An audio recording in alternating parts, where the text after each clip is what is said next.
Hello बच्चों, BSc part first के सभी स्टूडेंट्स को गुड मॉर्निंग। पिछले वीडियो में हमने बॉटनी के पेपर थर्ड की यूनिट फर्स्ट में हमने सेल या कोशिका की हिस्ट्री, इसकी उत्पत्ति या ओरिजिन कैसे हुआ, कोशिका शब्द कहाँ से आया, उसको देखा था।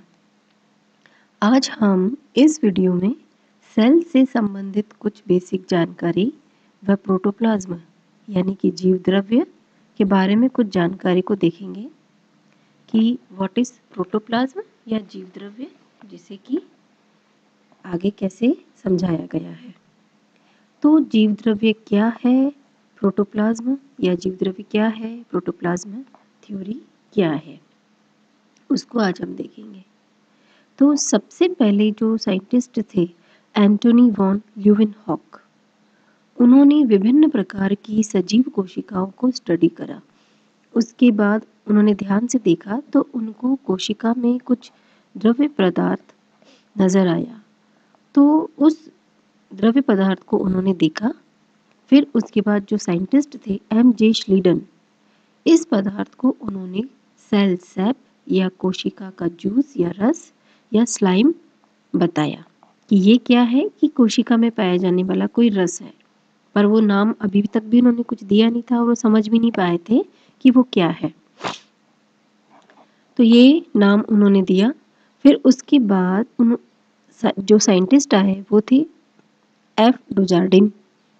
एफ डुजार्डिन ने इस कोशिकीय रस को सार्कोड नाम दिया।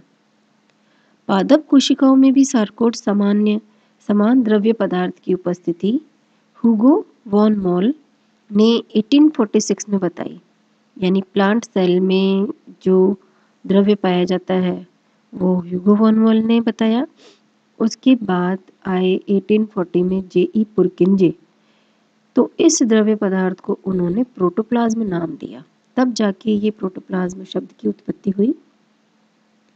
और जो हक्सले थे साइंटिस्ट 1865 में, उन्होंने इस प्रोटोप्लाज्म को जीवन का भौतिक आधार बताया, यानी कि फिजिकल बेसिस, जिसमें विभिन्न प्रकार के जीवन की फंक्शंस होते हैं, तो उसका आधार जीव द्रव्य को बताया।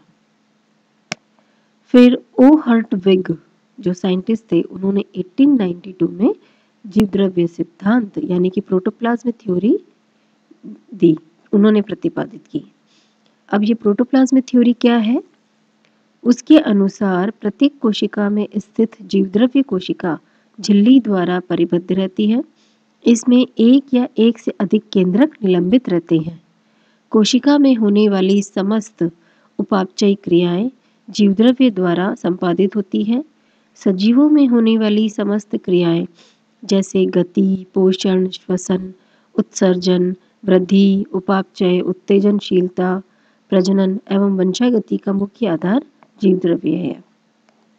तो जीव द्रव्य को हम इस तरीके से समझ सकते हैं कि ये कलरलेस होता है, यानी कि रंगहीन, इसका कोई रंग नहीं होता है, जेली लाइक सब्सटेंस होता है, जिसमें कि विभिन्न प्रकार के फूड एलिमेंट्स जैसे कि proteins, fats, carbohydrates, mineral, salts और वाटर प्रेजेंट रहते हैं।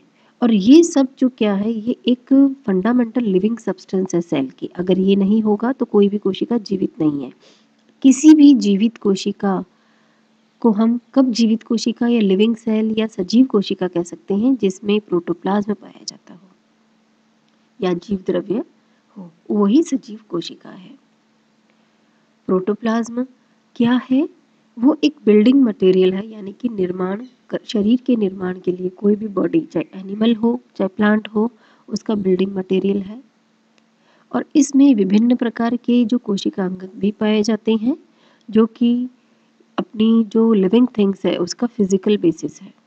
इसमें विभिन्न प्रकार की क्रियाएं, मेटाबॉलिज्म, फूड और ऑक्सीजन का परिवहन, फूड एंड ऑक्सीजन का जो प्रोसेसेस है वो, और वेस्ट प्रोडक्ट को एलिमिनेशन, ये सब क्रियाएं प्रोटोप्लाज्म के द्वारा संपन्न होती है। अगर हम देखें कि प्रोटोप्लाज्म में क्या क्या कंपाउंड्स हैं, केमिकल्स हैं, इसकी संघटक या संगठन संरचना कैसी है, तो सबसे ज़्यादा मात्रा में जो पाया जाता है वो है वाटर। वाटर क्या है इसमें 75% है। किसी भी कोशिका में सबसे अधिक मात्रा में वाटर है जो कि जीवन का भौतिक आधार है। प्रोटीन्स हैं जो कि cell structure, amino acid building blocks है, वो 10 to 20% है। लिपिड्स इसमें 2 से 3% है जो कि एनर्जी का सोर्स है। कार्बोहाइड्रेट्स जो कि सिंपल शुगर और कॉम्प्लेक्स शुगर दोनों ही प्रकार से पाई जाती हैं, वो 2% है। सॉल्ट्स, विभिन्न प्रकार के जो सॉल्ट्स है वो 1% है इनकी मात्रा का। तो ये इसके कंपाउंड्स हैं कि क्या क्या प्रोटोप्लाज्म में पाए जाते हैं। अच्छा, प्रोटोप्लाज्म उसको लिविंग सब्सटेंस कहते हैं। तो किसी भी कोशिका में जो प्रोटोप्लाज्म शब्द है वो किसके लिए यूज़ किया जाता है? कोशिका में जो सेल से होता है वो प्लस न्यूक्लियस, वो दोनों मिला करके प्रोटोप्लाज्म कहलाते हैं। अगर किसी कोशिका से न्यूक्लियस यानी कि केंद्रक को हम निकाल दें तो बचा हुआ जो पदार्थ है वो कहलाता है साइटोप्लाज्म, यानी कोशिका द्रव्य, जो कोशिका में पाया जाता है। कोशिका में जब केंद्रक नहीं होता है तो बचे हुए द्रव्य को हम कहते हैं साइटोप्लाज्म या कोशिका द्रव्य, और किसी भी कोशिका को कोशिका द्रव्य प्लस न्यूक्लियस मिला के बनते हैं प्रोटोप्लाज्म।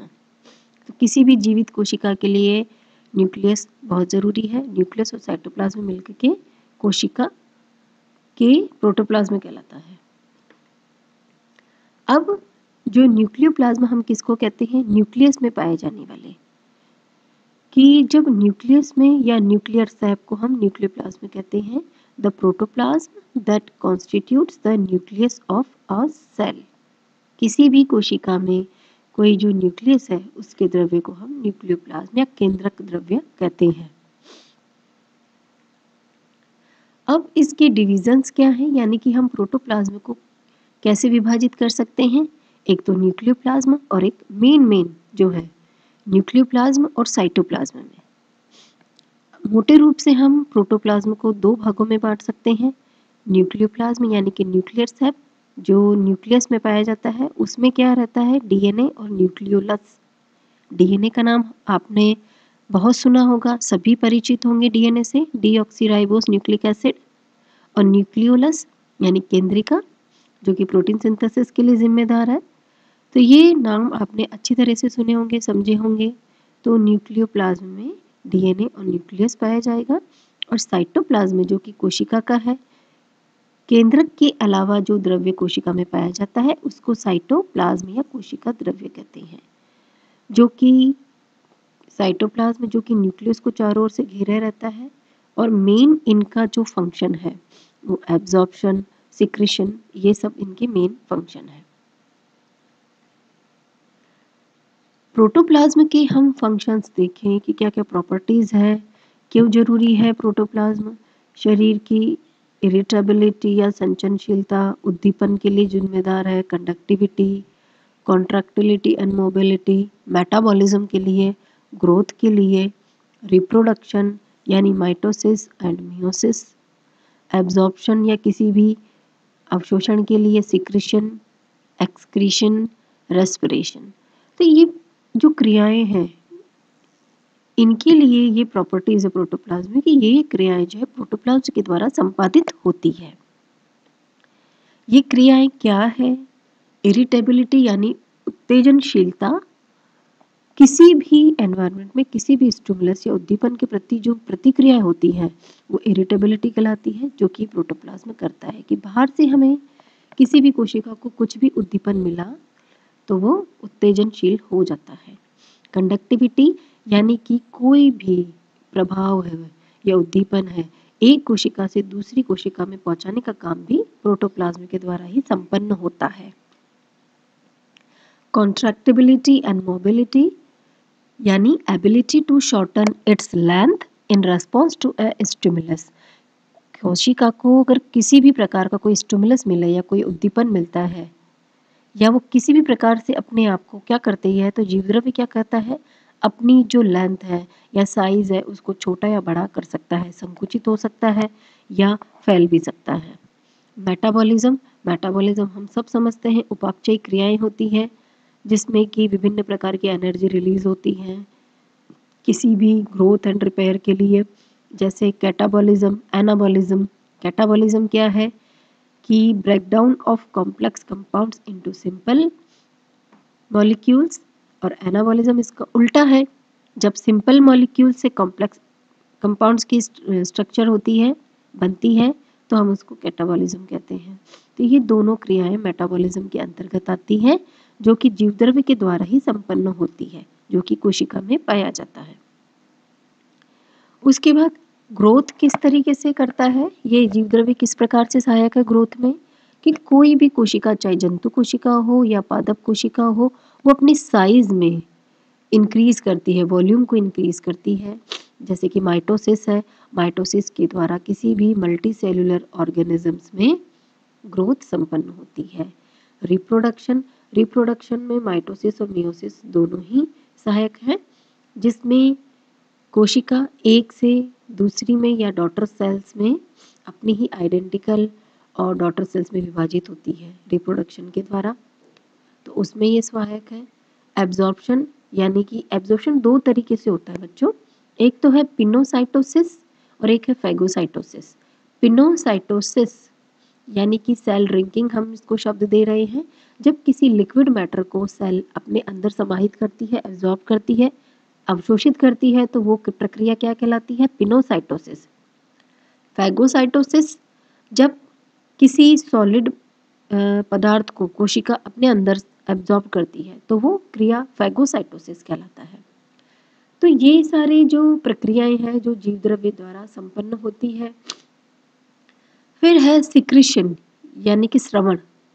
जब यूजफुल मटेरियल का बाहर निकलता है, किसी कोशिका से यूजफुल पदार्थ बाहर निकलता है, तो उसको सिक्रीशन कहते हैं। और एक्सक्रीशन, जब वेस्ट मटेरियल है वो जब किसी कोशिका के बाहर निकलता है, तो हम उसको एक्सक्रीशन कहते हैं। जैसे कि पसीना बाहर निकलता है हमारे शरीर से, तो वो कोशिकाओं या जीवद्रव्य के माध्यम से होता है। फिर है रेस्पिरेशन, यानी श्वसन। उसमें क्या होता है, O2 अपटेक करते हैं और CO2 और H2 बाहर निकलते हैं। तो ये तो थी हमारी कंपाउंड्स प्रोटोप्लाज्म के मैक्रोमोलिक्यूल्स या ऑर्गेनिक, जिसमें protein, lipids, carbohydrates, nucleic acid, ये सब क्या है, ऑर्गेनिक मटेरियल है, जो कि लाइफ सपोर्टिंग सिस्टम के लिए बहुत ज़रूरी है, किसी भी सजीव कोशिका के लिए।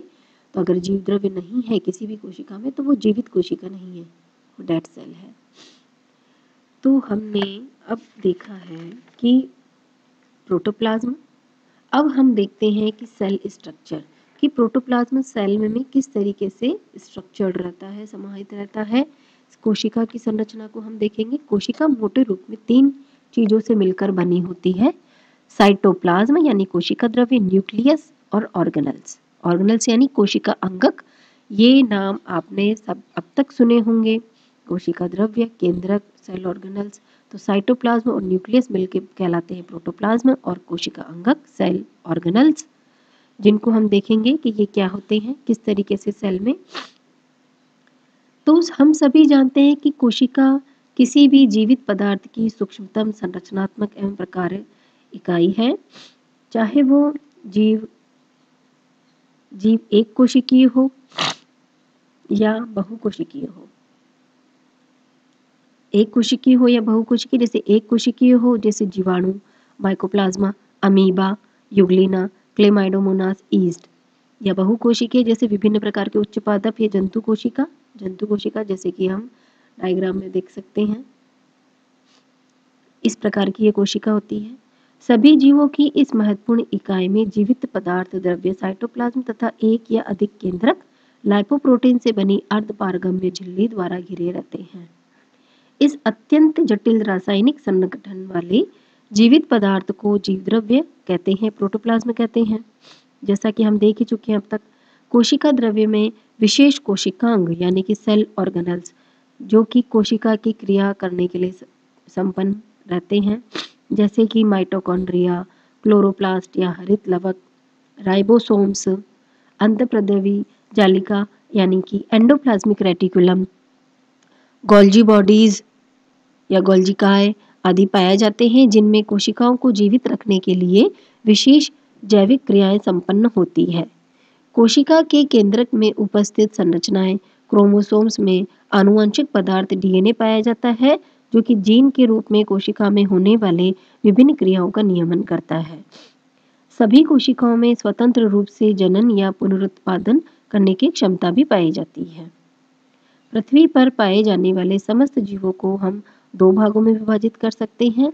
एक तो अकोशिकीय जीव एसेल्युलर ऑर्गेनिजम्स और कोशिकीय सेलुलर ऑर्गेनिज्म, जो कि नाम से हम दे सकते हैं अकोशिकीय। इन जीवों के शारीरिक संगठन में कोशिकीय संरचना नहीं पाई जाती, जैसे कि वायरस, इसमें कोई कोशिकीय संरचना नहीं पाई जाती। और सेलुलर ऑर्गेनिज्म कोशिकीय जीव वे जीव है जिनका शरीर एक या एक से अधिक कोशिकाओं से मिलकर बना होता है, जैसे कि जीवाणु, पादप व जंतु।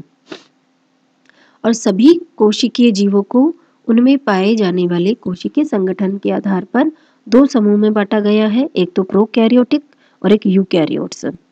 प्रोकैरियोट्स, इन जीवों की संरचना प्रोकैरियोटिक कोशिकाओं से निर्मित होती है।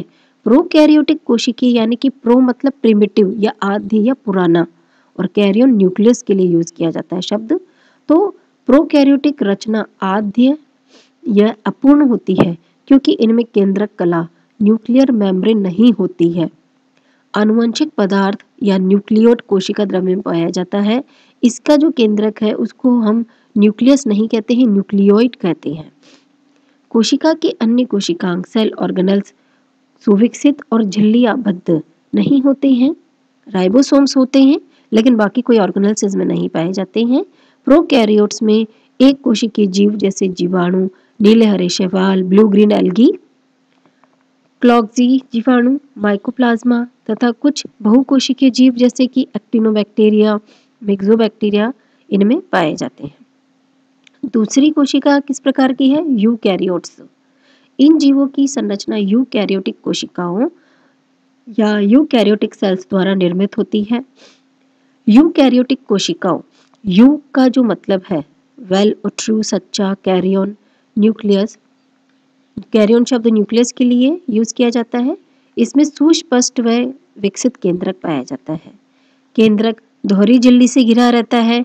कोशिकाओं के अन्य कोशिकांग जैसे माइटोकॉन्ड्रिया, हरित लवक इत्यादि भी सुविकसित व दोहरी झिल्ली से घिरे होते हैं। जैसे यूकैरियोट्स में एक कोशिकीय जीव, ईस्ट, प्रोटोजोआ, कुछ शैवाल व विभिन्न बहुकोशिकीय पादप व जंतु को रखा गया है।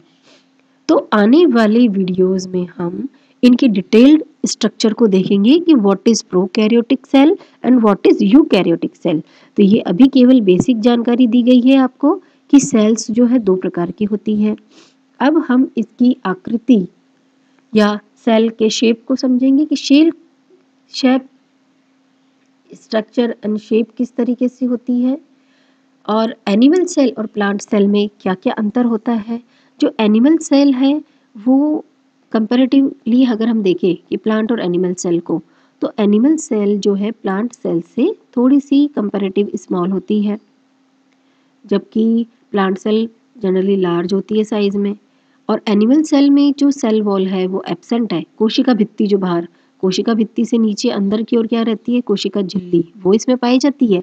लेकिन कोशिका भित्ति सबसे बाहर की जो लेयर है वो नहीं पाई जाती है एनिमल सेल में, जबकि कोशिका भित्ति का पाया जाना प्लांट सेल की विशेषता होती है। प्लास्टिड्स यानी लवक, विभिन्न प्रकार के लवक इसमें एब्सेंट होते हैं एनिमल सेल में, और प्लास्टिड्स प्रेजेंट होते हैं जो कि कोशिका पादप कोशिका की विशेषता होती है। वैक्यूल्स जो है इसमें स्मॉल भी होते हैं और संख्या में भी कम होते हैं, जबकि वैक्यूल बड़ी होती है और संख्या में ज़्यादा पाई जाती है प्लांट सेल में। सेंट्रियोल्स इसमें प्रेजेंट होते हैं एनिमल सेल में, जबकि पादप कोशिका में सेंट्रियोल एब्सेंट होते हैं। तो ये तो है अंतर दोनों में कि क्या क्या अंतर है एनिमल सेल और प्लांट सेल में। अब हम कोशिका की आकृति को देखेंगे या सेल शेप को देखेंगे। विभिन्न जीवों में कोशिकाओं की आकृति उनके द्वारा होने वाले विशिष्ट क्रियाओं द्वारा निर्धारित होती है। कुछ कोशिकाओं की आकृति अनियमित होती है, जैसे अमीबा व श्वेत रक्त कोशिकाओं की आकृति सामान्यतः गोलाकार होती है, लेकिन विभिन्न कार्यों को करने के लिए कूटपाद स्यूडोपोडिया का निर्माण होने के कारण इनकी आकृति अनियमित हो जाती है। बहुत सी जंतु कोशिकाओं की भी आकृति स्थिर होती है, जैसे कि यूग्लिना, पैरामीशियम इनमें कठोर प्लाज्मा झिल्ली कोशिका आकृति बनाए रखती है। बहुकोशिकीय जीवों में विभिन्न आकृति की कोशिकाएं पाई जाती है, जैसे पॉलीहेड्रल, स्फेरिकल यानी गोलाकार, स्पिंडल शेप्ड यानी तर्करूपी, लंबवत यानी इलोंगेटेड, ब्रांच्ड यानी शाखित नुमा, तश्तरी नुमा, डिस्कॉइडल इत्यादि।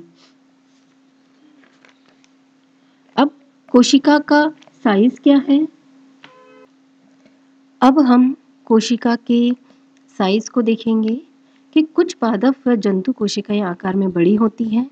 इन्हें नग्न आंखों से देखा जा सकता है, जैसे कि पादपों में साइकस, पादप का बीजांड तथा जंतुओं में ऑस्ट्रिच चिड़िया का अंडा आकार में सबसे बड़ी कोशिका होती है। इसी प्रकार मनुष्यों में तंत्रिका कोशिका की पूंछ एक्सन करीब 1 मीटर लंबी होती है। पादपों में मनीला हेम्प के रेशे करीब 1 मीटर लंबाई के होते हैं।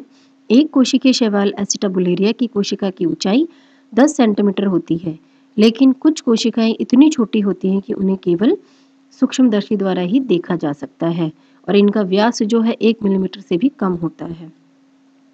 और जो कोशिकाओं की संख्या है वो भी कोशिका की अनिश्चित होती है, लेकिन कुछ बहुकोशिकीय जीव जैसे निमेटोड्स, रोटिफर्स में कोशिका की संख्या आनुवंशिक रूप से निश्चित होती है। और निश्चित होना, कोशिकाओं की संख्या निश्चित होना यूटली कहलाता है। कुछ हरे शैवाल जैसे कि पेंडोलिना के एक निवाय में 16, 32 या 64 कोशिकाएं होती है। कोशिका की संरचना को हम मोटे रूप से समझे, इलेक्ट्रॉन सूक्ष्मदर्शी की सहायता से हम कोशिका की जटिल संरचना का अध्ययन कर सकते हैं। और इसकी जो आधारभूत संरचना इकाइयां में कलाओं मेम्ब्रेन सिस्टम होता है, माइक्रोट्यूब्यूल्स और फाइबर्स होते हैं और सेल ऑर्गेनेल्स होते हैं। तो जो मेम्ब्रेन सिस्टम होते हैं, जैसे कि हम इस डायग्राम में देख सकते हैं कि जो कोशिका है उसमें इलेक्ट्रॉन सूक्ष्मदर्शी द्वारा कोशिका के अध्ययन से हम देख सकते हैं कोशिका झिल्लियों का तंत्र है, जिसमें कोशिका कला या कोशिका सेल मेम्ब्रेन से लेकर केंद्रक कला तक सभी संरचनाएं विशेष संगठन वाली झिल्लियों से बनी हैं। इन झिल्लियों का संगठन सभी जगह समान होता है, इसलिए इन्हें इकाई कला कहा जाता है, यूनिट मेम्ब्रेन। प्रत्येक इकाई कला लाइपोप्रोटीन की बनी होती है। इसकी मोटाई 75 से 100 एंगस्ट्रॉम तक होती है। रॉबर्टसन के द्वारा दिए गए इकाई कला सिद्धांत के अनुसार यह त्रिस्तरीय प्रोटीन लिपिड प्रोटीन संरचना है। इसमें प्रोटीन्स की मात्रा लगभग 60% व लिपिड्स की लगभग 40% होती है। यह छिद्रित व अर्धपारगम्य होती है तथा विभिन्न प्रकार से कोशिका के अंदर आने वाले पदार्थों का नियमन करती है। अब इसमें जो माइक्रोट्यूब्यूल्स और फाइबर्स हैं वो 2 प्रकार के होते हैं, निष्क्रिय संरचनात्मक तंतु यानी कि इनएक्टिव और दूसरे सक्रिय तंतु। तो और सेल ग्रेन्यूल्स इसमें बहुत सारे पाए जाते हैं, जो कि कोशिकीय कण कोशिका संरचना की तीसरी आधारभूत इकाई है। कोशिका में पाए जाने वाले विभिन्न कण ठोस, खोखले या कभी-कभी नलिकाओं के काट के रूप में होते हैं। कोशिका में सामान्य रूप से पाए जाने वाले कण राइबोसोम्स तथा माइटोकॉन्ड्रिया में पाए जाते हैं। तो ये तो थी इसकी बेसिक स्ट्रक्चर ऑफ सेल। आगे आने वाले जो वीडियो है उनमें हम इसकी कोशिका की अल्ट्रा स्ट्रक्चर कैसी है, प्रोकैरियोटिक कैसे हैं, वो सब प्रोकैरियोटिक यूकैरियोटिक कोशिकाओं को हम समझेंगे किस प्रकार की होती है, कोशिका अंगक को हम समझेंगे, कोशिका के फंक्शंस को हम समझेंगे। तो थैंक यू बच्चों। आगे आने वाले वीडियोस में हम आगे के चैप्टर्स को स्टडी करेंगे। Thank you.